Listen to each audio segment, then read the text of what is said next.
commemorate the unbelievably brave, determined woman, Emily Wilding-Davison, but also to demand that women have a bigger role in British life and in British politics. Because even today, exactly 100 years after Emily's Act, and 85 years since women were given the vote on the same terms as men, we've still got a long way to go.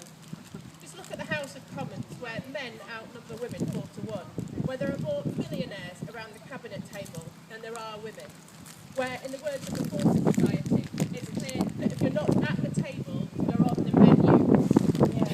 Shockingly, at the current rate of change, a child born today will be drawing her pension before she sees equal numbers of men and women in the House of Commons.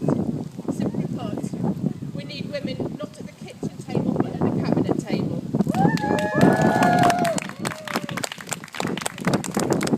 Is it any wonder then that young women are one of the groups least likely to vote? My own experience when canvassing has confirmed this. Indeed, having a woman on the doorstep declaring herself to be a candidate can be a great encouragement to politically apathetic women to at last cast their vote. A reference to the suffragettes never goes amiss. One woman simply said, "I didn't think politics was about me, just men in suits." I think that says it all.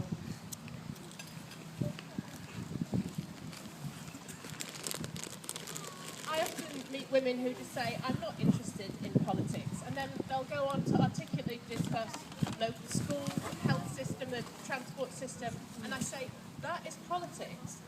But we can't blame women who think politics is not for them. When they look around them, what they see confirms this.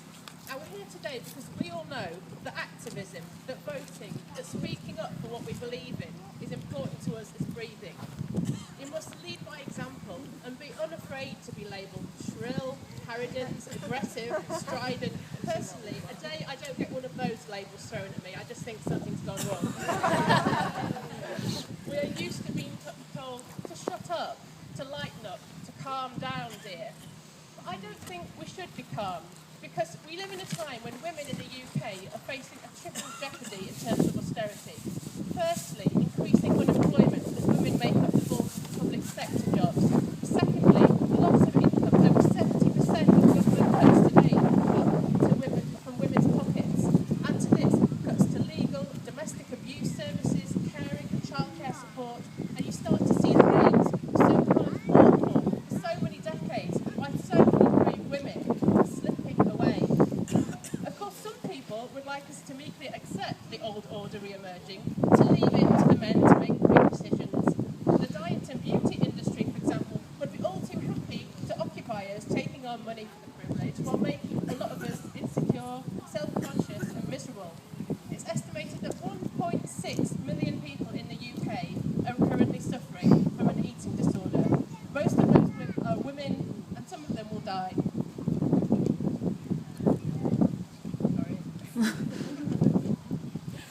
Is it any wonder that so many women subsiding on a few hundred calories a day, focusing all their energy on their appearance, cannot summon up the energy to be engaged in society?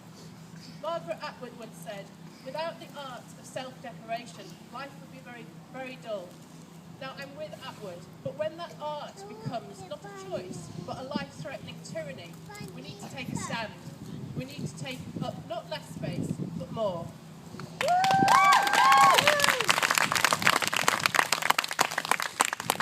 We must support and nurture each other, push the stereotypes of bitches and hard-hearted women that the media, Hello, The Apprentice, are all too eager to